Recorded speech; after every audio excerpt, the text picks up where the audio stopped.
A quien no le duele el dolor ajeno, no tiene el perfil de Dios, porque el Dios no abandona. Y muchas de las veces en esta etapa terminal, de estas familias terminales, el abandono es lo que primero prima. Claro. Pero hay familias que abandonan de primera mano a sus propios seres queridos. Hay esposas que abandonan a sus maridos, hay esposos que abandonan a sus esposos, padres que abandonan a sus hijos. Entonces, ser más empático, ser más compasivo, creo que es una parte importante. Presentado por Revista Digital Soy Más Familia. Hola, hola, ¿cómo se encuentran? Estamos listos ya para dar inicio a un nuevo podcast de nuestra revista Soy Más Familia. En esta ocasión vamos a tratar un tema que toca nuestras fibras más íntimas. Vamos a hablar de la familia, como siempre en cada podcast, pero en esta ocasión vamos a hablar cuando un miembro de la familia se aleja. Estamos hablando de algo especial que yo confieso no había escuchado antes, pero vamos a tratar este tema y nuestra experta es la que nos va a explicar. Se llama la familia terminal, que está relacionada con el duelo. Para esto hemos invitado hoy a Nora Erique Ortega. Norita es psicóloga, ella es también tiene un doctorado en psicología infantil, ella es especialista en psicoterapia, es miembro ahora actualmente del Comité de Ética de Investigación de nuestra universidad y ella es autora y coautora de libros, publicaciones nacionales, internacionales, etc. Como siempre, nosotros no vamos a hablar de su currículum, más bien vamos a hablar de Norita como persona, como mujer, como madre y sobre todo como alguien que tuvo una experiencia que ella misma nos va a relatar. Quisiera escuchar de ella misma. Ella también es madre, tiene 2 hijos. Norita, qué gusto que esté acá. Bienvenida. Gracias, Anita. Gracias a todos por la invitación. Es un tema que me ha topado el corazón y ha hecho recordar muchas cosas de que uno como mujer, como madre, como esposa, pues capaz de hacer y asumir roles que jamás en la vida uno pudo haber pensado hacerlos y asumir con responsabilidad. Estamos felices y es un honor para nosotros tenerla a Norita y que haya aceptado nuestra invitación para compartir parte de la psicología, pero también parte de su experiencia personal. Muchas Por gracias. Eso le agradecemos muchísimo. Gracias. Primero, cuéntenos, Norita, ¿qué es una familia terminal y cómo se relaciona con el duelo? Bueno, mucha gente no conoce qué es una familia terminal. No, de hecho no conocía. Ni el concepto ni a lo que se refiere. La familia terminal es cuando uno de los miembros de la pareja, tiene un diagnóstico de una enfermedad crónica terminal y que no hay vuelta atrás. Un diagnóstico que no tiene ningún tipo de tratamiento para poder revertir la enfermedad. Entonces ahí inicia esta familia terminal. Es cuando el que está sano asume el rol, ¿sí?, del otro, roles y funciones del otro, asume el cuidado de forma informal, sin conocer, sin saber, porque no es preparado. Solamente ahí asume el espíritu, el amor por el otro, ayudarlo a vivir. Entonces una familia terminal es cuando uno de los 2 miembros de la familia padece o tiene una enfermedad terminal, catastrófica, ¿sí?, y que la persona sana tiene que asumir todos los roles, protectora, ¿sí?, la de proveedora, la de cuidadora, de armonizar los sentimientos y las emociones, no solamente de la persona que está padeciendo la enfermedad terminal, sino la propia de uno y de la de los hijos. La de todos los miembros de la familia. Independientemente, papá, mamá o hijo. Pero familia terminal está relacionada, sí, con la pareja. Con la pareja. El esposo. La familia terminal está relacionada con la pareja. Sí, así. Y es cuando han diagnosticado que una persona, digamos que ya no hay vuelta atrás, que no tiene. Incluso que tampoco tiene tratamiento. Sí. Luego, ¿cómo cuando una familia recibe esta noticia afecta a toda la dinámica familiar? Una noticia de estas produce un shock, sobre todo en la pareja, sea esposo o esposa. El shock porque uno dice, ¿y ahora qué voy a hacer? ¿Cuáles son las herramientas si no las tengo porque usted se casa para ser feliz. Usted se casa para vivir largo tiempo, no para que lo deje a la mitad de la vida, de la construcción de una vida. Entonces se produce un show, una incertidumbre, una incredulidad, y asoma y surgen preguntas sin respuestas, ¿sí? Pero no solamente tiene que asumir el cuidador informal o la persona que está sana, porque hay que darle ánimo al que está enfermo y explicarle el proceso de la enfermedad y decirle que dentro de poco no va más. Entonces se produce un shock, incertidumbre, ira, rabia, melancolía, tristeza, y salen y surgen como volcánicamente preguntas sin respuestas. Las preguntas son: ¿por qué a mí? ¿Por qué a él? ¿Por qué a nosotros? Y no hay respuesta. Y entonces uno tiene que volver a retomar, ¿sí? A organizarse, a adaptarse a una nueva vida, a una nueva dinámica familiar, donde el eje principal es él, porque nosotros empezamos a cuidarlo, a protegerlo. Dejó de ser el proveedor, dejó de ser el cuidador, cuando es el caso de un esposo. Claro. Y asume la esposa, la mujer, todo ese rol. Todos los roles. Todos los roles, absolutamente todos. Proveedor, cuidador, hacer la dinámica consoladora, equilibrar. Y al mismo tiempo tiene que seguir cuidando a sus hijos. Hay que seguir cuidando a los hijos, hay que seguir trabajando. Hay que seguir trabajando. Porque a usted no le dicen, es un enfermo terminal, está por morir pronto. Esa angustia, esa desesperación, la incertidumbre, es la antesala de la muerte, del duelo. Entonces uno, ¿qué tiene que hacer? Los medios económicos faltan, porque son enfermedades duras, dolorosas y muy costosas. Nunca le dicen a usted, que trabajar. Por supuesto, y el doble, porque antes sí su esposo era el proveedor y luego usted también tenía su trabajo, ahora le toca hacer. Porque hay que asumir todo lo que es en cuanto a la medicina, en cuanto a la vestimenta, alimentación, y no solamente de él, de los hijos.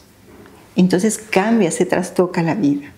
Y uno empieza al comienzo a decir, no voy a poder avanzar, claro. No voy a poder, y se derrumba y se cae, ¿sí? Y tiembla porque es algo que uno no está preparado.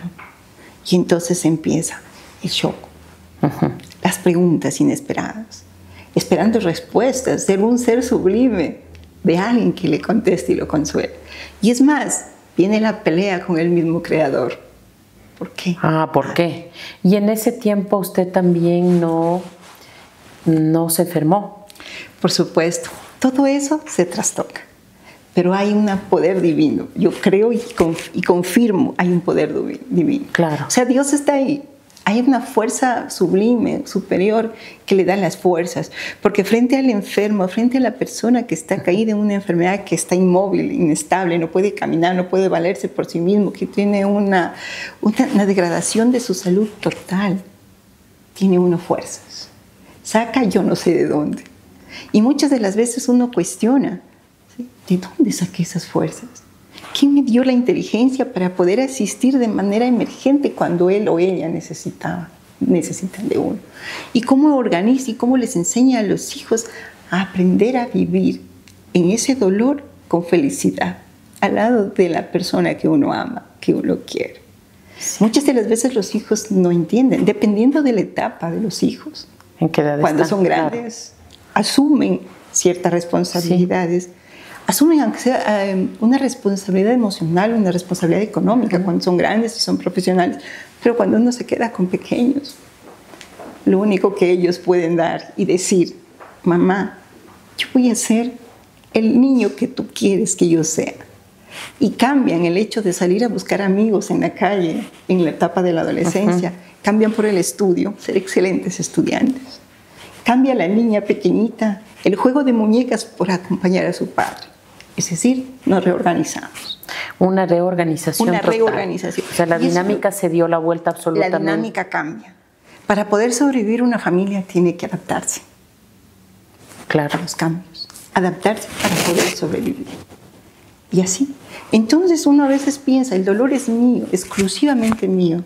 Y no es verdad. Uno también tiene que atender esa parte emocional y pensar. Tenemos que reunir a los hijos pequeños, porque a la edad que ellos tenían, los hijos pequeños entienden el duelo, ¿sí? Pero no lo comprenden, es distinto. Entiendo que mi padre está enfermo, entiendo que mi madre está enferma, pero no lo comprendo, porque comprender es mucho dolor para una etapa tan temprana. Entonces ahí ellos, al sentarse y decir, estamos viviendo un dolor, una etapa terminal, un sufrimiento, porque el dolor lo tiene el paciente, el sufrimiento lo tenemos nosotros. Entonces, claro, duele aquí, se parte el corazón, pero para poder salir avante, ¿qué hay que hacer? Hay que repartir a medida de sus posibilidades un poquito de sufrimiento, y así uno aprende a vivir. Y entonces este sufrimiento que yo lo tenía solo para mí, que me estaba calcomiendo el alma, lo repartimos poquito a poquito en cada uno de los miembros de la familia. Y eso restablece, reconforta. Y entonces uno también, además de ese sufrimiento, de ese dolor, uno puede aprender a sonreír.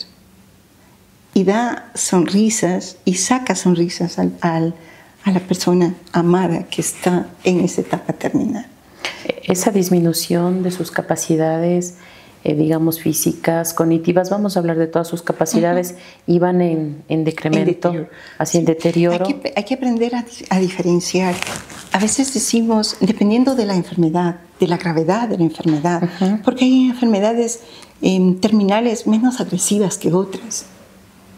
Una enfermedad terminal agresiva es cuando hace que pierda todo el sentido de la vida, ¿sí? Donde no se acuerde ni de su nombre, ni se acuerde de su familia, ni sepa cómo hablar. Hay enfermedades que roban los sueños, que roban los recuerdos, roban la palabra, los enmudecen, ni siquiera pueden moverse. Ahí es donde nosotros aprendemos a apreciar y amar a la persona mucho más, porque lo ayudamos a vivir a través de nuestro amor. Y ahí continúa. Depende de las enfermedades.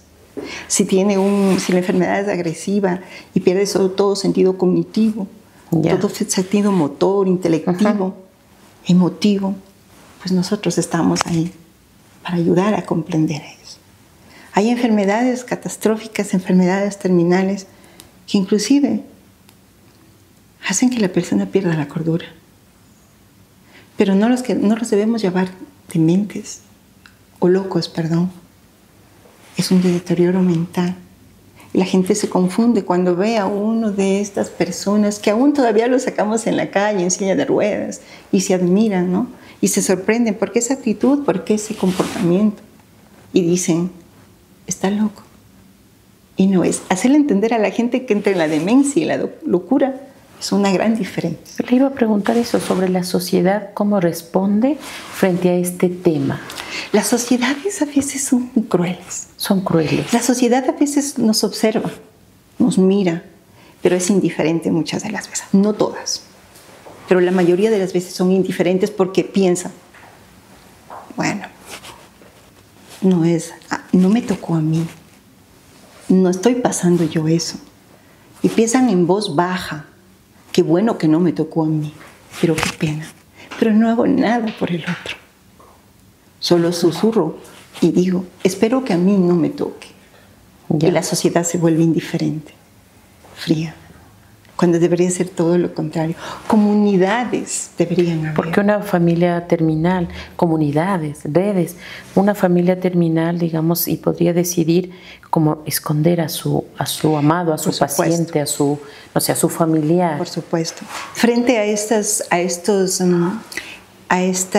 respuestas de la sociedad, ¿sí? Las familias deciden qué hacer. Y está en su pleno derecho la familia no de esconder a su paciente, a su ser querido enfermo, sino que lo trae para cuidarlo. Porque si no encontró entre la sociedad las respuestas frente a esa enfermedad. Gente empática, humana, sensible, compasiva. Y compasiva. Entonces, las familias cuidamos, retraemos, cuidamos. Para darle todo el amor. Y ahí se convierte la familia en un pilar fundamental para esa persona que está padeciendo esta enfermedad terminal. Se convierte en ese pilar donde él encuentra el refugio, donde él encuentra ese calor humano. Y claro, es muy respetable la decisión que tomen las familias. El apartar de la sociedad, porque la sociedad no me da nada. Me quedo con un círculo pequeño donde me hace sentir segura, donde hace sentir, ¿sí?, que somos importantes a pesar de la condición ahora. Siempre he dicho, cuando estamos en la mejor época de la vida, en el mejor momento del trabajo, la gente nos rodea. Cuando estamos en el momento más difícil de nuestra vida, la gente se aleja. ¿Y qué le toca a la familia? Y le tocó vivir a usted eso. Y me tocó vivir eso. Claro. Pero me quedé con la gente con la que era para mí. Me quedé con la gente que me ayudó a vivir. Fundé muchas familias adicionales a mi propia familia de origen. Porque hubo mucha gente que me decía, me llamaba, me contribuía a decirme, aquí estoy. ¿Desde dónde cree usted que podamos ayudar? No sé si a humanizar, primero para enseñar, porque desconocemos muchísimos temas. Muchas veces posiblemente lo hagamos de ignorancia. Enseñar a la sociedad a ser más empático con el sufrimiento del otro. De hecho, desde la familia siempre hemos pensado en todo nuestro trabajo y en lo que hacemos, enfocarnos en este tema, y algún momento vamos a sacar algún proyecto como para poder compartir con la sociedad todos estos temas y que la gente se sensibilice, se comprometa con el otro y que regrese a ver al otro. O sea, como usted lo dijo, a veces estamos en total felicidad, no nos pasa absolutamente nada y todo está bien, ¿no? El momento en que nos enfrentamos a un problema es cuando sentimos y miramos, mira, esta persona pasó por esto y ha sufrido. Pero cuando le vemos así, solo qué pena y seguimos caminando. Yo creo que recomendar ser compasivos, empáticos, sensibles. Que la gente no se aísle de nosotros, que no somos un fenómeno. Porque eso le pasó. Porque eso me pasó. Somos gente que estamos esperando el consuelo. Dice, quien no le duele el dolor ajeno no tiene el perfil de Dios. Bueno, eso lo digo yo. Anoche lo saqué. Sí. Y dije, sí, a quien no le duele el dolor ajeno no tiene el perfil de Dios. Porque el Dios no abandona. Y muchas de las veces en esta etapa terminal, de estas familias terminales, el abandono es lo que primero prima. Claro. Pero hay familias que abandonan de primera mano a sus propios seres queridos. Hay esposas que abandonan a sus maridos. Hay esposos que abandonan a sus esposas. Hay padres que abandonan a sus hijos. Hijos también que abandonan a sus padres en ese momento. Entonces, ser más empático, ser más compasivo, creo que es una parte importante, ¿sí? Por eso nuevamente vuelvo y repito, quien no siente el dolor de la persona no tiene el perfil de Dios. Que sí. En este sentido, Norita, cuando dice que la sociedad a veces no es empática, a veces rechaza, juzga, critica porque no lo vive y agradece, también no tener alguien que pueda padecer ese tipo de enfermedades. Pero como alguien, por ejemplo, si yo estoy desde el lado de la sociedad, ¿cómo me puedo acercar? Porque a veces uno dice, no me acerco porque me da, a lo mejor siento que me puede rechazar también la familia. ¿Cómo hago para acercarme como amigo, como colega, a afrontar y acompañar también en estos momentos? Sí, también sucede eso. Hay familias, hay amigos, hay familiares que tienen este temor. Pero no es porque uno quiera rechazarlos, sino porque a lo mejor esas mismas personas que no se acercan a la familia no vence el miedo. ¿Sí? El miedo de decirle, aquí estoy, ¿en qué te puedo ayudar? O ser parte de ese dolor, porque no tiene las competencias, no tiene las habilidades. Quizás teme descubrir que es muy sensible y que no puede ayudar a afrontar a la persona. Pero ese dolor. se necesita ser escuchado. Solo, sí, y es importante, sí, hay que acercarse a la familia.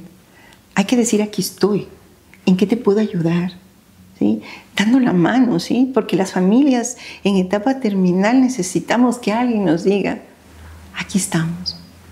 Mira, ve, sale a respirar, porque es 24/7. El día no acaba. Ese va a ser otro tema de mi libro. Cuando el día tiene eso más les de cuento, todavía horas. no les vamos a contar el último detalle, solamente que nuestra invitada está escribiendo pues un libro sobre esta experiencia. ¿Qué relación tiene esto de digamos, esta familia terminal, una enfermedad terminal con el duelo? Ya, para terminar lo que me preguntaba, Gaby, sí. Hay que saberse acercar a las familias, armar un discurso adecuado, donde no invada la privacidad de la familia, no invada la intimidad de la familia, ¿sí? Y hay que saber tener esa sensibilidad para saber qué palabras son adecuadas. No puedo llegar donde ella y decirle, Dios lo quiso así. No, porque no es lo que usted espera. Es un castigo de Dios, a lo mejor hizo algo mal en su vida. No, esas no son las palabras. Y esas hay que rechazarlas. Entonces uno es capaz de poner, no se aceptan visitas. Y puede ser, Norita, que ahí tal vez el cuidador o la pareja o la familia terminal se sienta un poco también, se cierre y diga, nadie puede ayudarme, yo lo puedo hacer todo. Así es. Porque recibe también esos comentarios que no tienen nada que ver con la situación. Así es. Y se cierra la familia y repartimos actividades, como asearlo, como alimentarlo, como proveer la medicina. Pero también hay gente aliada, ¿sí?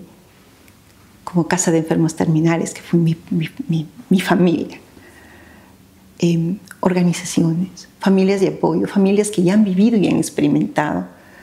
O cuando llega una mujer que está viviendo la misma situación que uno y se sienta en la sala y le dice, deja de llorar, tienes que armarte de valor. No sabemos cuánto tiempo va a durar. Los médicos me dijeron, prepárate, durará 1 año, 2, 5, 10 o todo el resto de tu vida.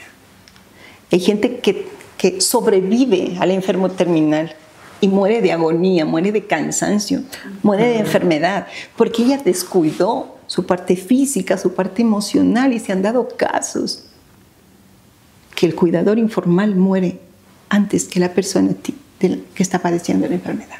¿Quién cuida al cuidador? Sí, es tal cual quien cuida al cuidador. Mire todo lo que usted tenía que cuidar. ¿Cómo logra usted o cómo logra una persona? Porque estamos hablando para aquellas personas que enfrentan este tipo de situaciones.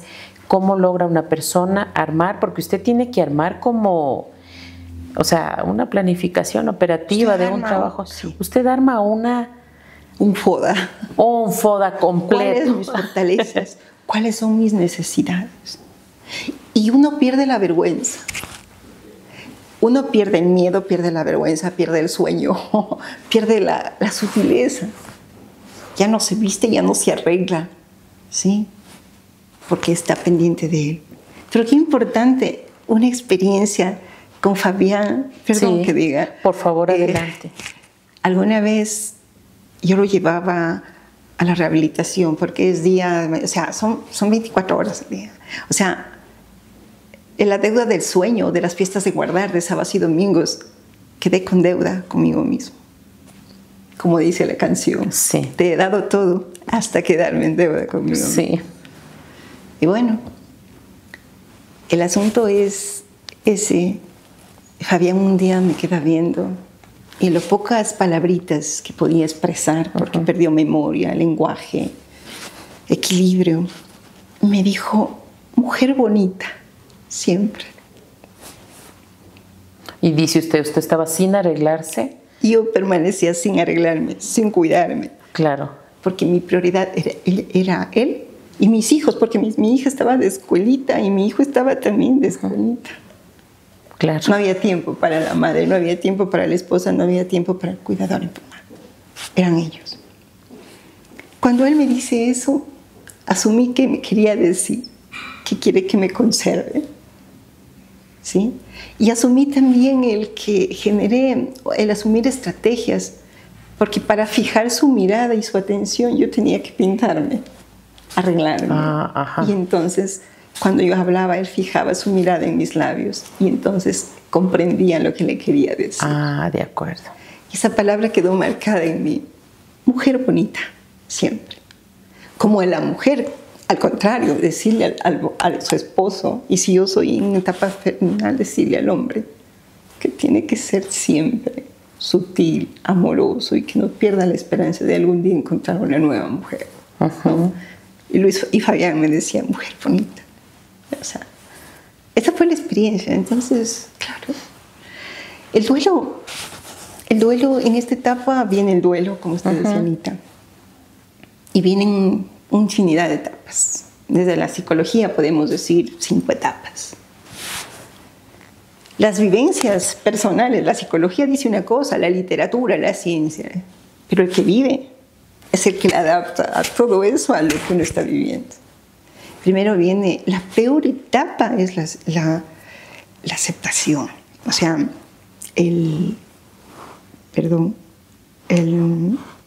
así se me fue, la aceptación. Esta es la peor etapa, la negación.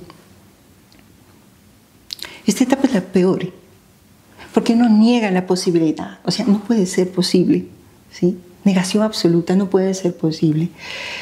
Porque a mí, no, es que puede ser un diagnóstico equivocado. Y empieza uno a buscar la mejor medicina, la propuesta de mejores medicinas, alternativas, jura y conjura que va a encontrar una medicina. Una medicina y que va a salir adelante. Y jura y conjura. ¿Cuánto tiempo dura esa etapa? Depende de la persona, depende de la persona y depende del estado, porque si a usted le dicen es una etapa terminal, le quedan 3, 6, le quedan 8, le quedan 10 años, 10 meses. Entonces uno se apura y busca y se informa y se malinforma y uno corre el riesgo de sufrir más todavía. También se informa y se malinforma. De ahí viene la otra etapa. Tras esta viene la ansiedad, la angustia, la depresión, ¿no? Esa donde realmente uno no sabe qué hacer. No sabe cómo gestionar las estrategias, cómo adquirir las estrategias para aplacar de alguna manera ese agobio, esa ansiedad. Luego viene la negociación, esa que le decimos a Dios, mira, si tú lo sanas, yo te prometo voy a hacer esto. O busca alternativas, sí, ¿cuánto debo hacer para que Él mejore? Y negocia uno, y da a cambio, ¿sí? Y dice a Dios, si tú haces esto, o sea, lo pone en negociación a Dios, si tú haces esto, yo te voy a dar esto otro. Pero quiero que las cosas vuelvan a la normalidad, vuelvan como antes. Esa etapa o sea, hasta allí todavía no está la aceptación. No. Luego viene la depresión. La depresión, o sea, ya la negociación no se da. Porque ante lo que la gente pide, aunque la familia terminal pide, la negociación no se da. Porque hay un diagnóstico claro y certero. No hay vuelta atrás. Entonces, de ahí viene la fase de la depresión. Y la depresión, donde uno realmente es la anticipación o la antesala de lo que va a suceder, de la muerte anticipada, ¿no? Y entonces ahí uno empieza a aceptar. Uno empieza a meditar, no aceptar, a meditar, que no hay nada más que hacer. Y entonces uno transforma. Ante la depresión, ante la desesperanza, ante la tristeza, uno se vuelve inteligente, pero que hay que gestionarlo. Y eso solamente se lo consigue cuando uno pisa a fondo y tiene esa necesidad de salir adelante con la familia, con su enfermo terminal. Y entonces decide ser inteligente y gestiona. ¿Qué debo hacer mientras sucede esto? No voy a esperar con brazos cruzados. Voy a alegrarle la vida a él. Voy a alegrarle la vida a mis hijos y voy a buscar hacer un cumpleaños. Voy a festejar no su muerte. Hasta ahora yo no festejo su muerte, yo festejo su vida. Nunca paso una misa para festejar. Yo festejo y paso una misa. Celebrando su vida. Celebrando su nacimiento, celebrando que lo conocí, celebrando que lo cuidamos. ¿Sí? Entonces, esta etapa permite aceptar. Y la depresión, la tristeza tienen sus funciones, sobre todo la tristeza. La tristeza nos prepara. Luego de haber llorado, de haber sufrido, la tristeza nos prepara para empezar una nueva forma de vivir.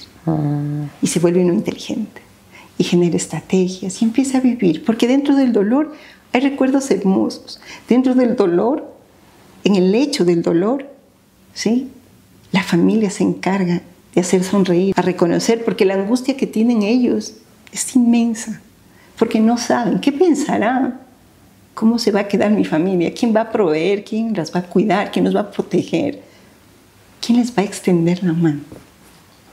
Y finalmente viene la última, ¿no?, donde viene esta aceptación. Acepto. Y la aceptación es el primer paso para hacer las cosas de manera correcta.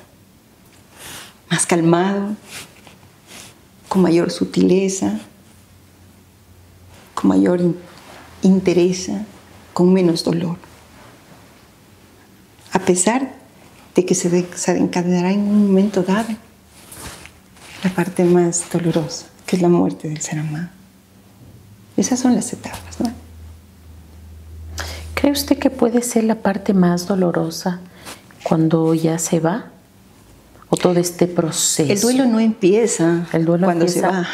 El duelo empieza cuando usted le dice, tiene una enfermedad terminal. No hay nada que hacer. Ahí empieza el duelo. No cuando se va. Cuando se van continúa el duelo, pero de una forma más, quizás menos dolorosa, porque ya se vive una fase de dolor, de sufrimiento, de negación, en fin. Pero el duelo empieza cuando usted le dice, y eso nos pasa, ¿sí? Pero el duelo calcoma el alma, debilita el espíritu, pero al mismo tiempo hay que reconocer que hay un ser supremo que nos da la fortaleza. Y uno dice, ¿de dónde saqué fuerzas? ¿De dónde tengo tanta fortaleza? ¿De dónde tuve? Y cuando uno se siente, cuando se siente agobiado, solo tiene que regresar a mirar atrás. Yo fui ese cuidador informal, que di todo lo que tenía que dar y en el tiempo que Dios me lo puso, para poder yo dar mi mejor tiempo, mi mejor fuerza, mi mejor energía. Porque aprendí muchas cosas con él. Tuve gente muy buena a mi lado que me ayudó a vivir a mí para ayudarlo a vivir a él. Mucha gente que cuidó de mí. Eso fue mi familia, mis hijos, en su medida, en su edad. Claro. Y también grupos de religiosos, grupos de gente que se organiza para atender al cuidador y al paciente. Sí, el cuidador necesita. Sí. ¿Cómo logra usted salir adelante después de tantas cosas? Cuando he conversado con usted fuera de este espacio y en conversaciones personales, y vemos que cuánto dura ese duelo. Bueno, si hablamos de la psicología, el duelo dice que puede durar una semana, un mes, un día. Eso dice la psicología. Ya. Dependiendo de cómo lo gestiono, de cómo regulo mis emociones y la relación que yo haya tenido con él o con ella. Duele más cuando ha habido una relación muy íntima. Duele más cuando ha habido la entrega de ambos. O cuando ha habido la entrega de la familia. Duele mucho más que cuando ha habido indiferencia posiblemente o ciertas limitaciones en cuanto a la relación afectiva, emocional. Pero desde mi experiencia, el duelo puede vivir en un mes, un año, 5, 10 o toda la vida. Toda la vida.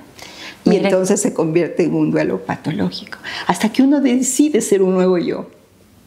Porque a partir del tú, él genera un nuevo yo. Y han pasado 17 años, casi 18, en mí, para decir sí. Hay un tiempo para ser un nuevo yo. Mire cuántos años han tenido que pasar en usted, pero en su momento usted lo enfrentó. Y como dijo usted al inicio, el tiempo nos gana cuando estamos en estos temas del podcast. Y mi equipo me dice que ya casi se nos termina el tiempo. Me decía usted que hay familias terminales que deciden él o ella abandonar el barco alejarse, irse o... Sí. ¿Qué les diría usted a las personas que nos ven, que nos escuchan, a esas familias, a esas esposas o esposos que tienen que enfrentar esta situación difícil? Porque nos puede llegar a cualquiera en cualquier momento. No solo los que están pasando, sino a todos nosotros, porque a todos nos puede pasar en cualquier instante. En cualquier momento. Bueno, yo quiero concluir un poquito esta parte, donde no solamente el cuidador informal principal es el que lleva la gloria después, sino que los hijos, cuando ellos han contribuido al bienestar de la familia, cuando a pesar que las emociones se agotan, las fuerzas se agobian y la plata se acaba. Claro. Gestionar para poder tener y proveer en educación, alimentación, y que los hijos respondan, y ahora verlos convertidos en profesionales, con las promesas anticipadas hechas al padre: seré un doctor, seré un gran profesional, el hijo o la hija. Uh-huh. Verlos es decirle: misión cumplida. A pesar del dolor y el sufrimiento, he cumplido con lo que planificamos cuando nos unimos por primera vez en el altar, hasta que la muerte nos separe. Cumplí con eso, no sé, ese mandato de Dios. Hoy soy libre, pero me ha costado mucho. Bueno, para mí es muy difícil, y lo escribí aquí, dar un mensaje a las familias en etapa terminal, porque cada familia experimenta de diferente forma. Así es. No le puedo decir, solamente puedo decirle nada más, desde mi experiencia de haber vivido una familia en etapa terminal, que mantenga vivos los sueños. A pesar de la adversidad que viven en sus familias, siempre habrá un nuevo amanecer, con esperanza, que no están solos, que hay un Dios que se compadece de nosotros, que nos consuela, que nos anima, que nos fortalece, cuando pensamos que todo va mal y que todo está perdido, que nuestras fuerzas ya no dan más. Pero Él es el quien nos sostiene. Él no nos abandona, y que podemos experimentar, ¿sí?, muchas cosas positivas. No importan los demás, importa nosotros mismos. Porque el consuelo más grande de nuestras familias es que Dios cuide y proteja a sus cuidadores, para que cuide de su creación. Por ello es importante recordar algunas promesas de Dios, ¿sí?, y a las que debemos aferrarnos con esperanza. Y estas son algunas de las promesas en las que yo me basé mi vida, yo y mis hijos. Dios te dice hoy: hijo mío, las pruebas que estás pasando están anticipando tu victoria. Esas lágrimas que has llorado, yo te las convertiré en gran gozo. Tienes que saber que aun cuando parece que yo estoy dormido, sigo teniendo la barca de tu vida bajo control. Ten fe. Este dolor pasará. Esta prueba pasará. Y cuando eso pase, habrás ganado la batalla. Gracias, Norita. Muchas gracias. Yo creo que no tengo nada más que decir para cerrar esto. Solamente dar infinitas gracias a Norita por compartir su experiencia de vida. Creo que es una lección de vida para todos, y creo que como familias nos ayuda a todos a enfrentar cada día de la vida, pero sobre todo con valentía, y en su caso depende de las creencias de cada cual. En mi caso también creo que es Dios el que le pudo haber regalado todo eso, pero es una lección de amor, una lección grandísima de amor que Norita nos ha dejado. Gracias a todos. No se olviden de seguir nuestras redes sociales, Soy Más Familia, en Twitter, en X ahora, en Instagram, en Facebook. Gracias. Presentado por Revista Digital Soy Más Familia.